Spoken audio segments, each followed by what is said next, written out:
യുവചലച്ചിത്ര നടി അനന്യ രാജ് അന്തരിച്ചു. കഴിഞ്ഞ മാസം 15-ന് പുലർച്ചെയാണ് മരണം സംഭവിച്ചതെന്ന് ഔദ്യോഗിക ഇൻസ്റ്റഗ്രാം അക്കൗണ്ടിൽ കുടുംബം സ്ഥിരീകരിച്ചു. ഒരു വർഷത്തിലേറെയായി ശാരീരികവും മാനസികവുമായ അസ്വസ്ഥതകളുമായി ജീവിക്കുകയായിരുന്നു താരം.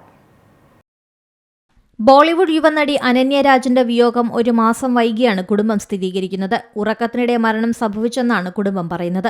അവൾ ഇല്ലാത്ത ലോകം ശൂന്യമായിരിക്കുമെന്നും കുടുംബം വേദനയോടെ പങ്കുവയ്ക്കുന്നു. മുംബൈയിൽ വളർന്ന അനന്യ സംഗീത വീഡിയോകളിലൂടെയും സിനിമകളിലൂടെയുമാണ് വിനോദ വ്യവസായ രംഗത്തേക്ക് എത്തിയത്. ഹിന്ദി സിനിമകളിലും പ്രാദേശിക ചലച്ചിത്രങ്ങളിലും സജീവ സാന്നിധ്യമായിരുന്നു. 2016 പുറത്തിറങ്ങിയ 7 Hours to Go എന്ന ചിത്രത്തിലൂടെയാണ് ബോളിവുഡിൽ അരങ്ങേറ്റം. പിന്നീട് ബോളിവുഡിൽ നിരവധി ശ്രദ്ധേയമായ ചിത്രങ്ങളിൽ ഭാഗമായി. 2017 പുറത്തിറങ്ങിയ ദി ഫൈനൽ എക്സിറ്റ്, 2019 പുറത്തിറങ്ങിയ ഹൊറർ ചിത്രം ഗോസ്റ്റ് എന്നിവയിലെ കഥാപാത്രങ്ങളുടെ പ്രേക്ഷക ശ്രദ്ധ നേടി. ഹിന്ദി ചലച്ചിത്രങ്ങൾക്ക് പുറമെ തെന്നിന്ത്യൻ സിനിമകളിലും ശ്രദ്ധേയമായ വേഷങ്ങൾ കൈകാര്യം ചെയ്തിട്ടുണ്ട്. അതേസമയം അനന്യ രാജിന്റെ നിര്യാണത്തിൽ അനുശോചനം അറിയിക്കുമ്പോഴും മരണവിവരം കുടുംബം പുറത്തുവിടാൻ ഒരു മാസം വൈകിയത് എന്തുകൊണ്ടെന്നാണ് ആരാധകരുടെ ചോദ്യം. ഒരു വർഷമായി നടി ശാരീരികവും മാനസികവുമായ ആരോഗ്യ പ്രശ്നങ്ങൾ നേരിട്ടുവെന്നാണ് കുടുംബം പറയുന്നത്. News desk C Malayalam news. ഏറ്റവും പുതിയ വാർത്തകളും വിശേഷങ്ങളും വിരൽത്തുമ്പിലറിയാൻ സി മലയാളം ന്യൂസ് എല്ലാ ഡിജിറ്റൽ പ്ലാറ്റ്ഫോമുകളിലും ലഭ്യം.